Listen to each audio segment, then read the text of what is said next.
assalamualaikum bosku, kembali lagi di Banknya Channel. Jadi video kali ini kita akan ngobrol santai saja tentang usaha perkonteran. Jadi di sini saya akan mengulik ataupun membahas tentang berbagai macam kejahatan di dunia konter. Misalnya seperti yang kita lihat, mungkin ada tersebar video-video, bahkan teman-teman pernah mengalaminya, dari kehilangan HP ataupun transaksi yang tidak dibayar, uang yang diambil dan aksesoris dan lain sebagainya yang dicuri oleh konsumen dari kelengahan kita ataupun kelalaian kita. Jadi khusus video ini saya akan coba kasih tips dari saya ataupun dari orang sekitar saya yang pernah mengalaminya. Jadi saya ambil kesimpulan, pelajaran dan lain sebagainya. Sekali lagi di sini video ini tidak berarti bahwa saya adalah yang paling benar dan lain sebagainya. Jadi di sini adalah hanya tips yang pernah saya alami ataupun pernah orang sekitar saya alami, teman-teman. Jadi mungkin teman-teman di sini banyak sekali mungkin kejadian konsumen yang ingin minta pulsa dengan jumlah yang tidak wajar. Jadi kadang dia mungkin sambil telepon dan lain sebagainya. Jadi seandainya teman-teman menemukan ciri-ciri, seandainya entah itu ibu-ibu ataupun orang tua ataupun anak muda, dan sebenarnya untuk kejahatan ini dia nggak mandang usia, teman-teman, tapi mungkin ini kelengahan ataupun entah itu sistem hipnotis dan lain sebagainya. Jadi mungkin teman-teman pernah menjumpai orang dengan isi pulsa, entah itu nominal besar ataupun sedikit, sambil menelpon dan lain sebagainya. Jadi dia sambil menelpon dan gerak-geriknya sangat mencurigakan. Itu teman-teman wajib tahan dulu, apalagi dia isinya sangat banyak. Contohnya misalnya 500.000, 1 juta, 2 juta dan lain sebagainya. Kadang mereka beralasan dengan alasan mungkin ini bos saya lagi di luar kota, minta kirimkan, nanti pas lagi di kantor dan sebagainya akan dikasih. Ini saudara saya, ini anak saya, ini orang tua saya dan lain sebagainya. Jadi perlu teman ketahui, saat teman-teman mencoba mendengar suara telepon tersebut, itu rata-rata suaranya sama, teman-teman. Entah domain suaranya memang dibuat seperti itu ataupun dengan memang orang yang sama. Jadi kadang itu semuanya hampir sama. Bahkan saya sering mengalaminya, jatuhnya ingin top up dana ataupun pulsa dan lain sebagainya dengan nominal yang tidak wajar. Itu saya coba dengar waktu mereka teleponan, itu suaranya hampir sama semua, teman. Bahkan pernah kejadian ada orang yang ditipu dengan alasan bos iming-iming open BO. Jadi bahkan orang tersebut percaya bahwa dengan dia transfer sekian, dia bisa dapatkan wanita ataupun wanita penghibur dari luar ataupun dari luar Indonesia. Jadi dia ngikutin aja terus dari booking kamar dan lain sebagainya. Jadi itu sangat banyak sekali kejahatan-kejahatan seperti itu, teman-teman. Entah itu hipnotis ataupun tipu daya mereka dengan mereka pintar berbicara, itu aja sih. Jadi untuk mengatasinya adalah teman-teman wajib dulu menanyakan bahwa pulsa ini untuk siapa. Jadi yang pertama adalah untuk siapa, lalu pembayarannya ada tidak uangnya. Jadi mungkin teman-teman bisa tulis nomornya dulu, lalu minta uangnya. Mungkin bisa teman-teman bilang sesuai kebijakan di konter kami menerima transaksi dengan menerima uang terlebih dahulu. Mungkin seperti Indomaret, Alfamart, Alfamidi dan lain sebagainya, seperti itu, teman-teman. Jadi kita lakukan aja SOP pekerjaan, ngikutin seperti mereka, itu nggak apa-apa. Mungkin kadang kita nggak enak dan lain sebagainya, tapi itu demi keamanan, kenyamanan kita juga, teman-teman. Dan saatnya mungkin teman-teman bisa melihat konsumen tersebut sambil menelpon dengan gerak-gerak mencurigakan dan lain sebagainya, dan apalagi terlihat orang itu adalah orang yang, mohon maaf, yang kurang mampu dan lain sebagainya, tapi tiba-tiba meminta uang 1 juta, 2 juta, pulsa dan sebagainya, itu wajib teman-teman perhatikan. Jadi kayak di sini saya tidak merendahkan dan sebagainya, tapi memang kebanyakan kalangan yang ditipu adalah hal seperti itu, teman-teman. Jadi mereka mungkin kurangnya pengetahuan ataupun informasi mengenai hal tersebut. Jadi kadang-kadang orang ibu-ibu ataupun bapak-bapak yang sudah lanjut usia itu bahkan sering kena, teman-teman. Bahkan mereka yang paling mudah percaya dan lain sebagainya. Nah, jadi buat teman-teman semua wajib perhatikan dulu uang yang mereka tahu ada, penampilan dan lain sebagainya. Dan seandainya dia sambil telepon, teman-teman dengarin saja suara dia telepon. Jadi kadang mungkin tatapan konsumen itu kosong, itu bisa jadi juga mungkin itu karena hipnotis dan lain sebagainya. Bahkan saya pernah mengalami yang namanya konsumen terkena hipnotis. Jadi dia bekerja di suatu perusahaan, jadi dia ditelepon bahwa bosnya ini atau manajernya ini lagi di jalan dan dia minta kirimin pulsa sampai 1.500.000. Jadi terus saya tanyakan, untuk apa pulsa 1.500.000 tersebut seandainya memang bosnya lagi di jalan. Jadi dia bilang bosnya lagi di jalan menuju ke sini, dan anehnya sang penipu ini tahu lokasi yang ada di daerah sini. Jadi dia seolah-olah dia memang berada di sini teman-teman. Jadi tapi saat dia menelpon, tatapan itu sangat kosong teman-teman, bahkan matanya merah dan lain sebagainya. Jadi saat saya tanya pun dia terus berputar-putar untuk menjawab. Jadi lalu saat dia menelpon di bangku di kursi, saya datangi, saya tepuk belakangnya teman-teman, karena ini saya sudah pasti yakin bahwa dia dihipnotis. Lalu dia tiba-tiba kaget dan tersadar. Jadi dia bilang, ngapain saya di sini mas, katanya dia gitu, seperti itu. Jadi itu sangat-sangat nyata teman-teman. Untung saja waktu itu belum saya kirim, karena memang saya sudah insya Allah sudah berpengalaman. Bahkan waktu pertama dulu, waktu saya belum paham masalah seperti ini, saya kirim-kirim teman-teman. Untung saja waktu itu orangnya mau gadaikan HP-nya. Waktu saya nggak tega sebenarnya, tapi ya mau nggak mau daripada kita yang rugi, karena yang ditipu adalah dia, kenapa kita yang kena kan gitu, sistem gitu. Jadi wajib teman-teman perhatikan semua dari gerak-gerik konsumen tersebut, dan juga untuk hipnotis dan lain sebagainya.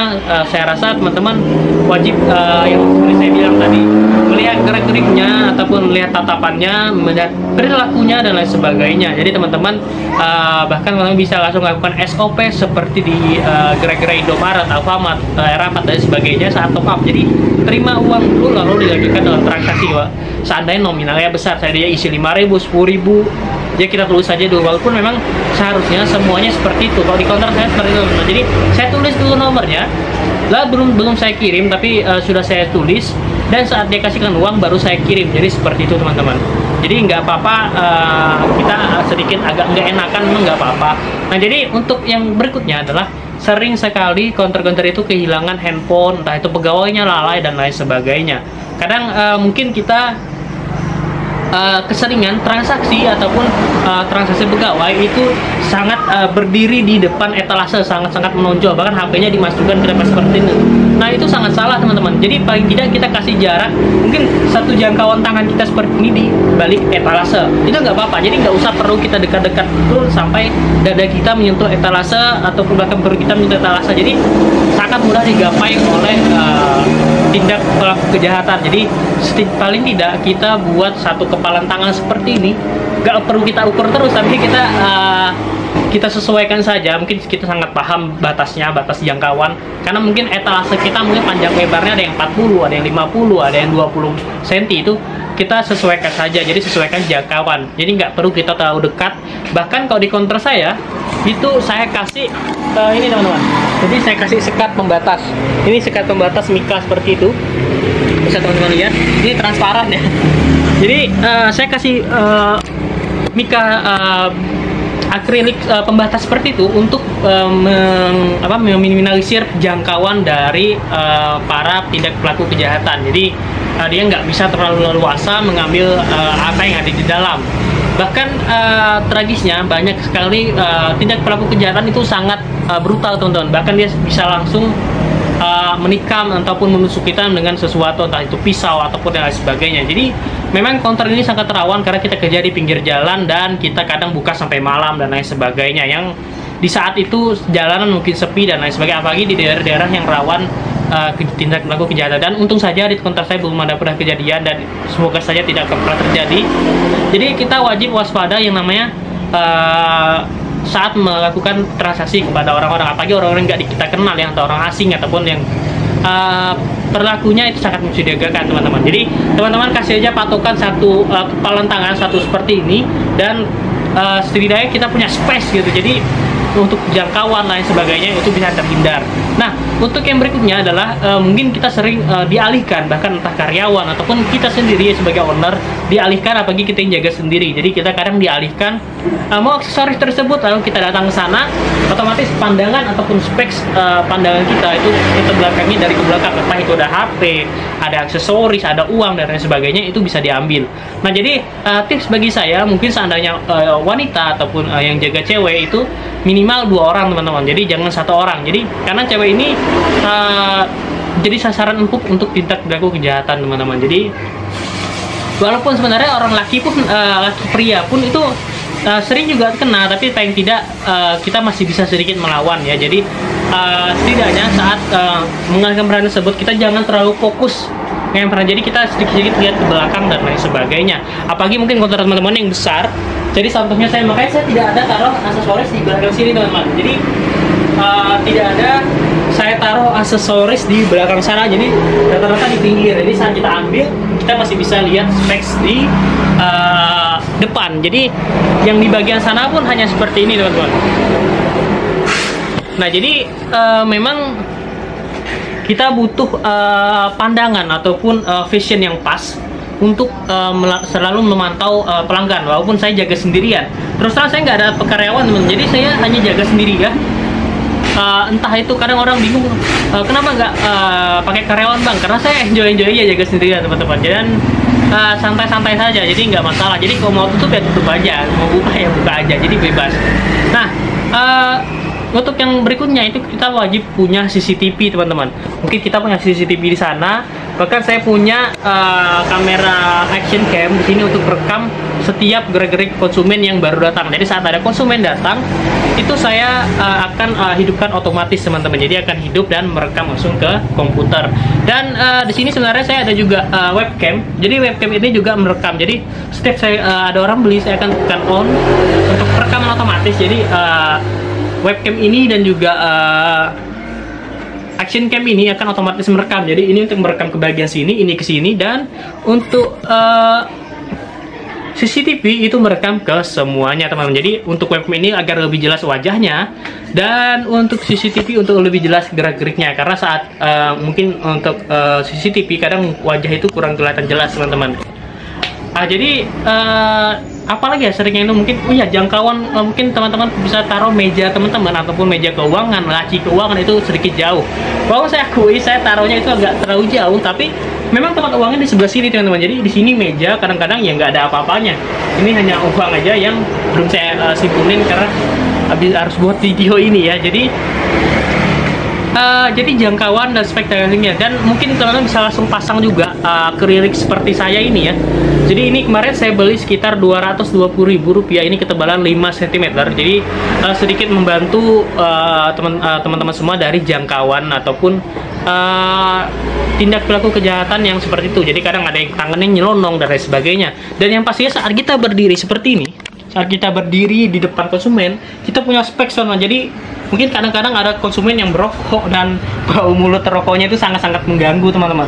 Jadi kadang bahkan ada konsumen yang beli langsung menjorokkan badannya ke dalam etalase dan sangat mengganggu sekali, bahkan hampir tatap-tatapan sama kita ya saat seperti itu, dan sangat tidak menyenangkan. Jadi kalau saya menjuali orang atau melayani konsumen, itu saya kasih spek satu kepala. Jadi seperti ini teman-teman. Jadi nggak apa-apa kita tiketkan seperti ini saja. Jadi kecuali kalau orang yang kenal ataupun teman dan lain sebagainya, kita nggak apa-apa, dekat-dekat nggak apa-apa.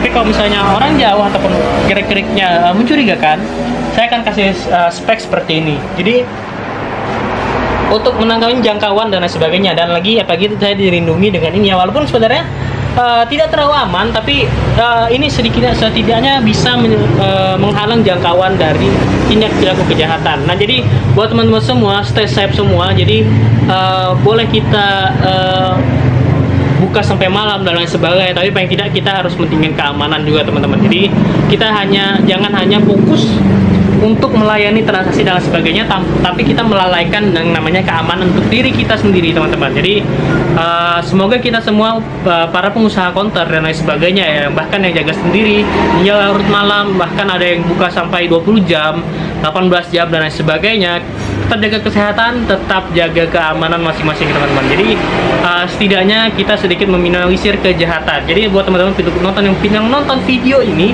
semoga bermanfaat. Jangan lupa like, comment, dan subscribe. Assalamualaikum warahmatullahi wabarakatuh. Bye, salam sukses.